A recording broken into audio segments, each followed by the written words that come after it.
الحمدللہ رب العالمین والصلاة والسلام علی سید الانبیاء والمرسلین اما بعد فاعوذ باللہ من الشیطان الرجیم بسم اللہ الرحمن الرحیم۔ آگے وقت تخرج صیغ الامر عن معانیہا عن معناہا الاصلی، اور کبھی کبھی نکالا جاتا ہے امر کے صیغے کو اس کے اصلی معنی سے دوسرے معانی کی طرف، اس کے اصل معانی سے دوسرے معانی کی طرف۔ یعنی کہ کبھی کبھی جو امر ہے نا، ہوتا تو امر ہے لیکن وہاں پر اس کا اصلی معنی، امر والا معنی مراد نہیں ہوتا بلکہ دوسرا معنی مراد ہوتا ہے۔ سمجھا جاتا ہے جو سیاق کلام سے اور احوال کے قرائن سے، جو سیاق کلام سے سمجھا جاتا ہے اور احوال کے قرائن سے سمجھا جاتا ہے، حالتوں کے اعتبار سے سمجھا جاتا ہے۔ قد دعا، جس طرح کے دعا، اوزعنی ان اشکر نعمتک، توفیق دے مجھے یہ کہ میں شکر ادا کروں تیری نعمتوں کا۔ یہاں پر اوزعنی ہے تو فعل امر ہے، تو فعل امر، لیکن یہاں پر امر والا معنی مراد نہیں ہے۔ امر والا معنی تو ہے حکم دینا، حکم دے رہا ہے یہاں پر بندہ کہ تو مجھے توفیق دے یہ کہ میں شکر ادا کروں، نہیں بلکہ امر کے اصلی معنی سے دوسرا معنی مراد ہے، اور دوسرا معنی کون سا ہے؟ دعا ہے، کہ وہ دعا کر رہا ہے کہ رب تعالیٰ تو مجھے توفیق دے کہ میں تیری نعمتوں کا شکر ادا کروں، ٹھیک ہے۔ والالتماس، اور التماس کے ساتھ بھی آتا ہے، یعنی کہ برابری کے طریقے پر گزارش کرنا، التماس کرنا، جس طرح کہ تیرا قول اس شخص کے لیے یساویک، جو تیرے پاس بیٹھا ہے، یعنی کہ جو تیرے پاس بیٹھا ہے اس کو تو کہے آتی نی یل کتاب، کہ مجھے کتاب دے، تو مجھے کتاب دے۔ اب یہ ہے تو امر ہے، لیکن امر کا اصلی معنی حکم والا مراد نہیں ہے بلکہ التماس کر رہا ہے یار مجھے اپنی کتاب دے دے، ٹھیک ہے۔ والتمنی، اور تمنا کرنا، آرزو کرنا، جس طرح کہ الا ایھا اللیل الطویل الن جلی بصبح ومل اسباء منک بامثالی، الا خبردار، ایھا اللیل الطویل، اے لمبی رات، الا کیا نہیں تو، انجلی جلدی ہوتی، بصبح صبح کے ساتھ، کیا نہیں تو جلدی بدلتی، بصبح صبح کے ساتھ، ومل اسباء، اور نہیں ہے صبح، من کا تجھ سے، بامثالی افضل، یعنی کہ نا وہ ایک جو رات کو سوتا نہیں ہے، سوچ سوچ کر رات کو کہتا ہے کہ اے لمبی رات تو جلدی نہیں ہوتی صبح کے بدلے، صبح کے ساتھ، یعنی کہ جلدی نہیں بدلتی صبح کے ساتھ، حالانکہ صبح بھی تجھ سے افضل نہیں ہے، صبح بھی یہی حال ہونا ہے میرا، ٹھیک ہے، وہ کہہ رہا ہے۔ اب یہاں پر انجلی فعل امر ہے، اصل اس کا معنی تو ہے حکم دینا کہ اے رات تو جلدی سے صبح بدل جائے، صبح کے ساتھ بدل جائے، لیکن یہاں پر تمنا کر رہا ہے، تمنا کہ تو صبح کے ساتھ بدلتی نہیں ہے اور صبح بھی تجھ سے افضل نہیں ہے، ٹھیک ہے۔ دن رات یہی عالم ہے۔ آگے منطق کا ہے فصل۔ اب یہاں پر دلالت کی بحث پیچھے ہوگی، دلالت کی بحث کے بعد یہاں پر لفظ کی بحث کرتے ہیں۔ کس کی بحث کرتے ہیں؟ لفظ کی بحث کرتے ہیں کہ لفظ جو دلالت کرتا ہے یا تو مفرد ہوگا یا پھر مرکب ہوگا، جو لفظ دلالت کرتا ہے وہ یا تو مفرد ہوگا یا مرکب ہوگا۔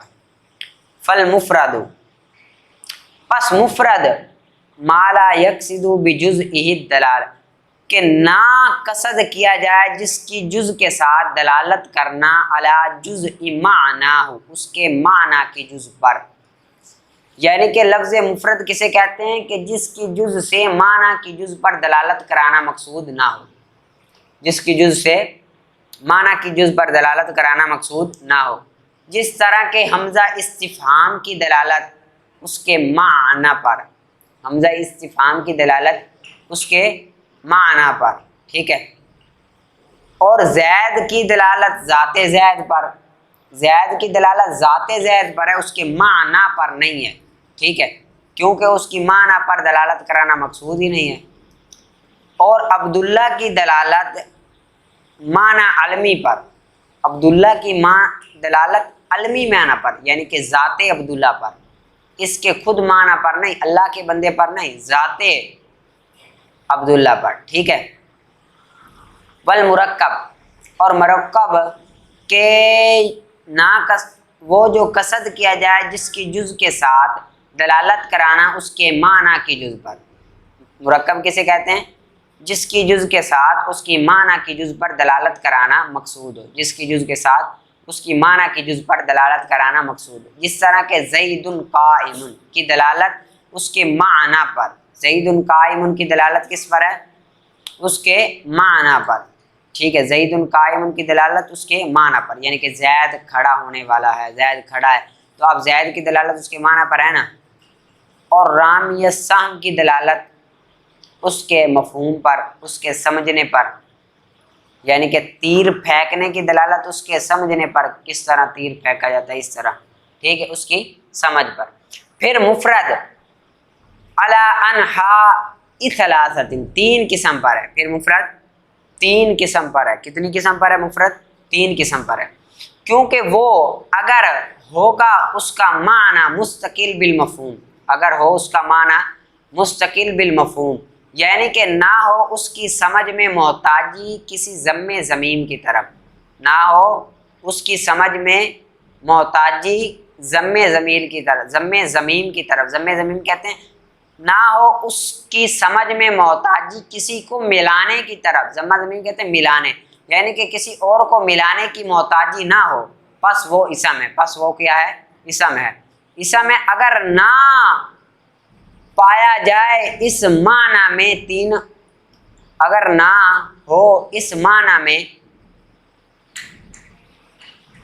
اگر نہ پایا جائے یہ معنی تینوں زمانوں میں سے کسی ایک زمانے کے ساتھ، علم یقترن، اگر نہ پایا جائے یہ معنی تینوں زمانوں میں سے کسی ایک زمانے کے ساتھ تو وہ کیا ہے؟ اسم ہے۔ اور کلمہ اگر پایا جائے اس کے ساتھ یعنی کہ معنی کے ساتھ، اس کا تینوں زمانوں میں سے کسی ایک زمانے میں پایا جائے تو وہ کلمہ ہے، وہ کیا ہے؟ کلمہ ہے، اگر ملا ہوا ہو اس کے ساتھ، یعنی کہ اگر نہ ملا ہو اس کا معنی تینوں زمانوں میں سے کسی ایک زمانے کے ساتھ تو وہ تو اسم ہے، اور کلمہ اگر ملا ہوا ہو اس کے ساتھ یعنی کہ اس کا معنی تینوں زمانوں میں سے کسی ایک کے ساتھ ملا ہوا تو وہ کیا ہے؟ کلمہ۔ وَإِلَّمْ يَكُنْ، اور اگر نہ ہو اس کا معنی مستقل، اگر اس کا معنی مستقل ہی نہ ہو تو پس وہ ادات ہے فی عرف المیزانین، میزان کی عرف میں، منطقیوں کی عرف میں وہ کیا ہے؟ ادات ہے، منطقیوں کی عرف میں وہ کیا ہے؟ ادات ہے۔ اور نحویوں کی اصطلاح میں حرف ہے، اور حرف ہے نحویوں کی اصطلاح میں یہ، اور نحویوں کی اصطلاح میں یہ کیا ہے؟ حرف ہے، ٹھیک ہے، اس کو آپ نے اچھی طرح سے یاد کرنا ہے۔ وَلَسَّوْفَ عَلَى ظَاهِرِ الْغَنَمِ، اور نہ ہی اون بکری کے ظاہر پر، بکری کی پیٹھ پر اگر اون ہے، اتاری نہیں ہے، یہ بے کرنا ناجائز ہے، یہ بے کرنا کیا ہے؟ ناجائز ہے۔ اور نہ ہی دودھ کی بے تھنوں میں، فی الدرع، تھنوں میں دودھ کی بے کرنا یہ بھی ناجائز، یعنی کہ یہ کہ اس تھان میں جتنا دودھ ہے تمہارا، یہ بھی کیا ہے؟ ناجائز ہے۔ اور نہیں ہے جائز زراع کی بے کرنا کپڑے میں، کپڑے میں اگر زراع ہے، زراعت ہے تو کپاس ہے تو اس میں کہے کہ یہ جو زراعت ہے کپڑے میں، یہ اس کی بے کرنا یہ بھی کیا ہے؟ ناجائز ہے۔ اور نہ ہی چھت کے ٹکڑے کی بے کرنا، سقف کہتے ہیں چھت کو، جز ٹکڑے کو، اور نہ ہی چھت کے ٹکڑے کی بے کرنا یہ بھی جائز نہیں ہے۔ اور شکار کو مارنے کی بے کرنا یہ بھی جائز نہیں ہے، شکار کو مارنے کی، ضرب مارنا، کانس، شکار کو مارنے کی بے کرنا یہ بھی جائز نہیں ہے۔ اور نہ ہی مزابنہ کی بے کرنا، مزابنہ کہتے ہیں اندازے سے بے کرنا، یہ بھی جائز نہیں ہے، اور نہ ہی اندازے سے بے کرنا جائز۔ مزابنہ کی آگے تعریف کر رہے ہیں واہ سے، اور وہ ثمر کی بے کرنا، پھل کی بے کرنا، علی النخل، درخت پر ہے، بخر سے ہی تمرن، کھجور کے اندازے کے ساتھ، کھجوروں کے اندازے کے ساتھ ثمر کی بے کرنا درخت پر یہ بھی جائز نہیں. یعنی کہ کہے یہ جو اتنی کھجوریں ہیں میرے پاس، یہ اتنی کھجوریں ہیں، اتنی کھجوریں، جتنی کھجوریں اتنے میں پھل آپ کو درخت سے دوں گا، یہ بھی جائز نہیں ہے. یہ بھی کیا ہے؟ جائز نہیں ہے. ٹھیک ہے، اس کو آپ نے اچھی طرح سے یاد کرنا ہے. آگے پھر کیا ہے؟ اصول الشاشی. اصول الشاشی وابی مثلہ نقول فی قولہ تعالی، اور ان کی مثالیں ہم کہیں گے اللہ تعالیٰ کے قول میں ہیں، اللہ تعالیٰ کے قول میں ہیں. یعنی کہ جو پیچھے اعتراض ہوا تھا نا کہ آپ کے پاس کیا دلیل ہے کہ یہ عام ہے، تو یہ قرآن پاک میں بڑی ساری اس کی مثالیں ہیں. جس طرح کہ فقرؤ ما تیسر من القرآن، پڑھو تم جو آسان لگے قرآن سے. اب یہاں پر ایک امام شافعی اور امام اعظم کا اختلاف ہے کہ سورۃ فاتحہ نماز کے اندر فرض ہے کہ نہیں، سورۃ فاتحہ کا پڑھنا نماز میں فرض ہے کہ نہیں. امام شافعی فرماتے ہیں کہ سورۃ فاتحہ کا پڑھنا، سورۃ فاتحہ کی قرات کرنا نماز میں فرض ہے، نماز میں کیا ہے؟ فرض ہے. ان کی دلیل خبر واحد ہے، ان کی دلیل خبر واحد ہے کہ رسول صلی اللہ علیہ وآلہ وسلم نے ارشاد فرمایا ہے لا صلاۃ الا بفاتحۃ الکتاب، الا بفاتحۃ الکتاب، کہ نہیں ہے نماز مگر فاتحہ کے ساتھ. یعنی کہ جس نے نماز نہیں پڑھی، جس نے سورۃ فاتحہ نہیں پڑھی نماز میں، اس کی نماز ہی نہیں ہے. تو اس سے پتہ چلا کہ سورۃ فاتحہ کا نماز کے اندر پڑھنا فرض ہے، سورۃ فاتحہ کا نماز کے اندر پڑھنا فرض ہے. ٹھیک ہے. امام اعظم فرماتے ہیں کہ فاتحہ کا پڑھنا فرض نہیں ہے، سورۃ فاتحہ کا پڑھنا فرض نہیں ہے، بلکہ مطلقاً قرات کرنا فرض ہے، بلکہ مطلقاً قرات کرنا فرض ہے، سورۃ فاتحہ کا پڑھنا فرض نہیں ہے. ان کی دلیل قرآن پاک کا عام ہے، قرآن پاک کا عام ہے کہ رب تعالیٰ نے ارشاد فرمایا فقرؤ ما تیسر من القرآن، پڑھو جو آسان ہو قرآن سے، جو آسان ہو قرآن سے. اب یہاں پر کلمہ ما عام ہے، یہ شامل ہے تمام قرآن کو. قرآن میں سے جو آسان لگتا ہے وہ پڑھ دو، فرض ادا ہو جائے گا. تو اس سے پتہ چلا کہ قرآن پاک کا مطلقاً پڑھنا فرض ہے، سورۃ فاتحہ کا پڑھنا فرض نہیں ہے. یعنی کہ اگر کسی نے الحمدللہ رب العالمین صرف پڑھ دیا تو اس نے فرض ادا کر دیا، قرات فرض ہے، اس نے فرض ادا کر دیا. ٹھیک ہے. پوری سورۃ فاتحہ کا پڑھنا فرض نہیں ہے جس میں، ٹھیک ہے، کوئی ایک ایت پڑھ دی، انا اعطیناک الکوثر پڑھ دی، فرض ادا ہو گیا. سورۃ فاتحہ کا پڑھنا فرض نہیں ہے. اب پیچھے ہم نے پڑھا تھا کہ اگر کتاب اللہ کے مقابلے میں خبر واحد یا قیاس آ جائے تو دیکھیں گے کہ دونوں پر عمل کرنا ممکن ہے کہ نہیں، دونوں پر عمل کرنا ممکن ہے کہ نہیں. اگر دونوں پر عمل کرنا ممکن ہوگا تو دونوں پر عمل کریں گے. اگر دونوں پر عمل کرتے ہوئے کتاب اللہ کے معنی پر، کتاب اللہ پر زیادتی لازم آتی ہے تو قیاس اور خبر واحد کو چھوڑ دیں گے اور قرآن پاک پر عمل کریں گے. ٹھیک ہے، یہ پڑھا تھا نا آپ نے. اب یہاں پر کتاب اللہ اور خبر واحد دونوں پر عمل کرنا ممکن ہے، تطبیق دیں گے، ہم تطبیق کی صورت نکالیں گے، ہم تطبیق کی صورت نکالیں گے اور دونوں پر عمل کریں گے. ہم کیا کریں گے؟ تطبیق کی صورت نکالیں گے اور دونوں پر عمل کریں گے. دونوں پر عمل کرتے ہوئے ہم یہ کہیں گے کہ مطلقاً قرات کرنا نماز کے اندر یہ کیا ہے؟ فرض ہے. مطلقاً قرات کرنا یہ نماز کے اندر کیا ہے؟ فرض ہے. مطلقاً قرات کرنا نماز کے اندر فرض ہے. اور سورۃ فاتحہ نماز میں پڑھنا واجب ہے، سورۃ فاتحہ نماز میں پڑھنا واجب ہے.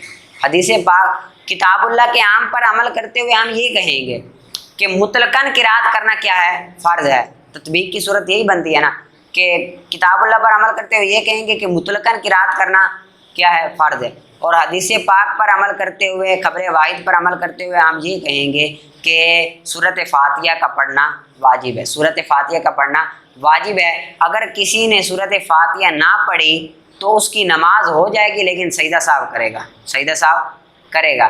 ٹھیک ہے. تو ہم یہ کہیں گے اگر کسی نے سرے سے قرات کی ہی نہیں تو پھر ہم یہ کہیں گے کہ اس کی نماز بالکل ہوئی نہیں. یہ ہے کہ جو بھول کر سورۃ فاتحہ نہیں پڑھتا تو وہ کرے گا، لیکن اگر جان بوجھ کر کوئی واجب ہی چھوڑے تو نماز فاسد ہو جاتی ہے. جان بوجھ کر واجب چھوڑے فاسد ہو جاتی ہے. ٹھیک ہے. اب سائل سوال کرتا ہے کہ آپ نے حکم لگایا کہ فاتحہ کی قرات واجب ہے، فاتحہ کی قرات کیا ہے؟ واجب ہے۔ آپ نے یہ کہا ہے نا فاتحہ کی قرات کیا ہے؟ واجب ہے، جب کہ حدیث پاک میں آیا مطلقاً نماز کی نفی ہے، حدیث پاک میں مطلقاً نماز کی نفی ہے، حدیث پاک میں کیا ہے؟ مطلقاً نماز کی نفی ہے، یعنی کہ جس نے فاتحہ کو نہ پڑھا اس کی نماز ہے ہی نہیں، مطلقاً نفی ہے۔ اور جس کی یہ شان ہوتی ہے وہ تو فرض ہوتا ہے، جس کی یہ شان ہوتی ہے وہ تو فرض ہوتا ہے، آپ نے واجب کیوں قرار دیا ہے؟ جس کی یہ شان ہوتی ہے وہ فرض ہوتا ہے، آپ نے واجب کیوں قرار دیا؟ تو جواب دیتے ہیں یہاں پر اصل صلاۃ کی نفی ہے، نہیں ہے، یہاں پر اصل صلاۃ کی نفی نہیں ہے، یہاں پر کیا ہے؟ اصل صلاۃ کی نفی نہیں ہے کہ بالکل اس کی نماز ہوگی نہیں، بلکہ کامل صلاۃ کی نفی ہے، بلکہ کیا ہے؟ کامل صلاۃ کی نفی ہے، بلکہ کیا ہے؟ کامل نہیں ہوگی اس کی نماز، فاتحہ نہیں پڑھی کامل نہیں ہوگی۔ اور جس کی یہ شان ہوتی ہے وہ فرض نہیں ہوتا بلکہ واجب ہوتا ہے، اور جس کی یہ شان ہوتی ہے وہ فرض نہیں ہوتا بلکہ کیا ہوتا ہے؟ واجب ہوتا ہے۔ پھر سائل سوال کر دیتے ہیں آپ کے پاس کیا دلیل ہے؟ یہاں پر اصل نماز کی نفی نہیں بلکہ کامل نماز کی نفی ہے، آپ کے پاس اس کی کیا دلیل ہے کہ یہاں پر اصل نماز کی نفی نہیں بلکہ کامل نماز کی نفی ہے؟ ٹھیک ہے، تو جواب دیتے ہیں کہ جس طرح کہ حدیث پاک میں ہے نا لا ایمان لمن لا عہد لہ، لا ایمان لمن لا عہد لہ، ٹھیک ہے، لا ایمان لمن لا عہد لہ، ٹھیک ہے، لا ایمان لمن لا عہد لہ، یعنی کہ جس نے وعدہ پورا نہ کیا اس کا ایمان نہیں ہے، جس نے وعدہ پورا نہ کیا اس کا ایمان نہیں ہے۔ تو اس سے مراد یہ نہیں ہے کہ جس نے وعدہ پورا نہ کیا اس کا اصل ایمان نہیں ہے، مومن ہے ہی نہیں وہ جس نے وعدہ پورا نہ کیا، بلکہ اس سے مراد یہ ہے کہ وہ کامل مومن نہیں ہے، اصل ایمان کی نفی نہیں بلکہ کامل ایمان کی نفی ہے، بلکہ وہ کیا ہے؟ کامل مومن نہیں ہے۔ تو جس طرح ادھر کامل مراد ہے اسی طرح نماز میں سورۃ فاتحہ کا پڑھنا بھی کامل بھی مراد ہے، اصل مراد نہیں ہے، ٹھیک ہے۔ تو اس سے کیا پتہ چلا کہ نماز کے اندر سورہ فاتحہ کا پڑھنا کیا ہے؟ امام شافعی کے نزدیک فرض ہے، اور ہمارے نزدیک مطلقاً قرات فرض ہے، اور سورۃ فاتحہ کا پڑھنا تطبیق دیتے ہوئے واجب ہے، تطبیق دیتے ہوئے کیا ہے؟ واجب ہے، ٹھیک ہے۔ فَقْرَؤْا مَا تَيَسَّرَ مِنَ الْقُرْآنِ، پس پڑھو تم جو آسان لگے قرآن سے، فَإِنَّهُ عَامٌ، پس بے شک عام ہے تمام اس میں جو آسان ہو قرآن سے، عام ہے تمام اس میں جو چیز آسان ہو قرآن سے، اور عموم کی ضرورت کی وجہ سے، اور وَضَرُورَتِهِ وَمِن ضَرُورَتِهِ، اور عموم کی ضرورت کی وجہ سے کیا ہے؟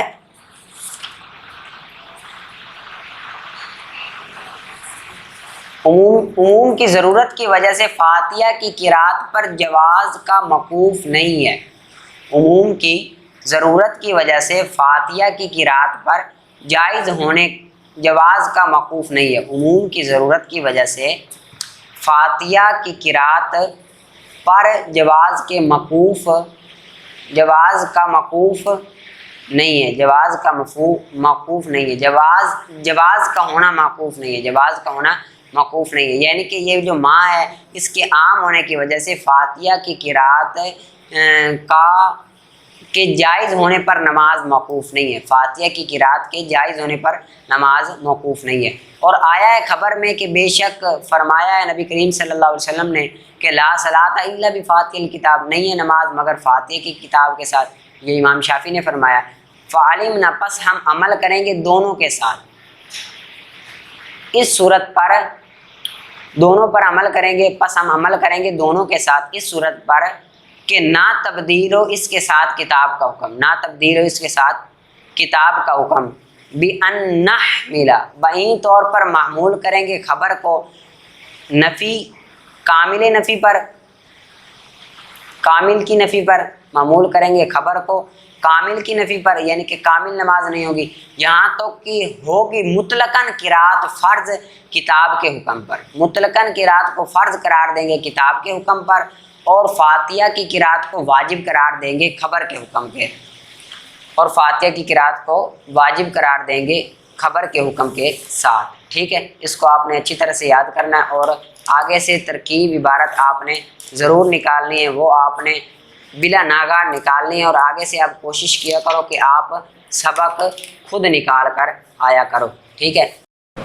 کافی کہ الکلمۃ لفظ وضع لمعنی مفرد ضمن، کلمہ جو لفظ وضع کیا گیا ہو معنی مفرد کے لیے، واہیا، اب یہاں پر واو استنافیہ بھی بنا سکتے ہیں، واو ابتدائیہ بھی بنا سکتے ہیں، واو استنافیہ بھی بنا سکتے ہیں۔ واو استنافیہ وہ ہوتی ہے جو جملہ مستانفہ پر داخل ہو، جو جملہ مستانفہ پر داخل ہو، جملہ مستانفہ پر داخل ہو۔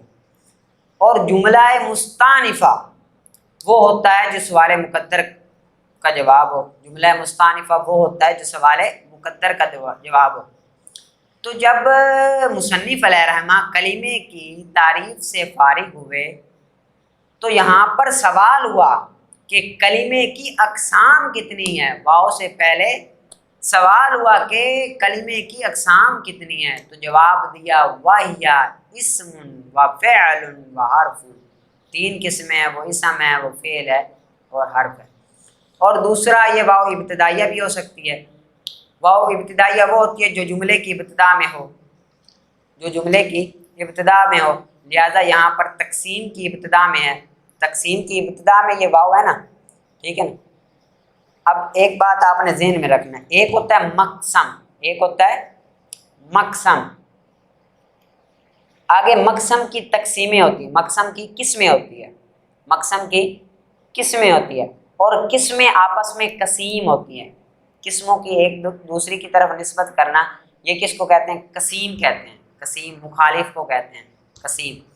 اب کلمہ یہ کیا ہے؟ مقسم ہے، کلمہ کیا ہے؟ مقسم، کلمہ کیا ہے؟ مقسم ہے۔ اسم، فعل اور حرف یہ کیا ہے؟ قسمیں ہیں، یہ مقسم کی قسمیں، مقسم کلمہ ہے، اسم فعل حرف یہ کلمے کی قسمیں، تو یہ کیا قسمیں، مقسم کی یہ قسمیں۔ اور اسم فعل اور حرف کی آپس میں جب نسبت کریں ایک دوسرے کے لیے تو یہ قسیم ہے، کیا ہے؟ قسیم ہے، ایک دوسرے کے کیا ہیں؟ قسیم ہے، ٹھیک ہے۔ آگے لِأَنَّهَا پر لام جار ہے، ٹھیک ہے۔ اب یہاں پر وجہ اثر بیان کرنا چاہتے ہیں اسم فعل اور حرف کی، کیونکہ یا یہ کہ دلالت کرے گا بذات خود معنی پر، فی نفسہا، بذات خود کسی نہ کسی معنی پر، علی معنی، کسی نہ کسی معنی پر دلالت کرے گا، او لا ثانی، یا نہیں کرے گا، ثانی حرف ہے، یعنی کہ اگر نہیں کرے گا کسی نہ کسی معنی پر بذات خود تو وہ کیا ہے؟ حرف ہے۔ والاول، اول یعنی کہ اگر دلالت کرے گا بذات خود معنی پر، یا یا یہ کہ ملا ہوگا تینوں زمانوں میں سے کسی ایک کے ساتھ، یعنی کہ اگر بذات خود کسی معنی پر دلالت بھی کرے اور تینوں زمانوں میں سے کسی ایک کے ساتھ ملا ہوگا، اولا یا نہیں ملا ہوگا، الثانی اسم، پہلا اسم ہے، یعنی کہ اگر تینوں بذات خود معنی پر دلالت تو کرے لیکن تینوں زمانوں میں سے کسی ایک کے ساتھ ملا ہوا نہ ہو تو وہ کیا ہے؟ اسم ہے۔ والاول اور پہلا حرف ہے، یعنی کہ بذات خود معنی پر دلالت بھی کرے اور ملا ہوا بھی ہو تینوں زمانوں میں سے کسی ایک پر۔ وقد عالمہ اور تحقیق معلوم ہو گیا اس کے ساتھ ان میں سے ہر ایک کی تعریف، منہا ان میں سے ہر ایک کی تعریف، یعنی کہ اس وجہ حسر کے ساتھ ہر ایک کی تعریف معلوم ہوگی۔ اب یہاں پر نا جو ہوتے ہیں نا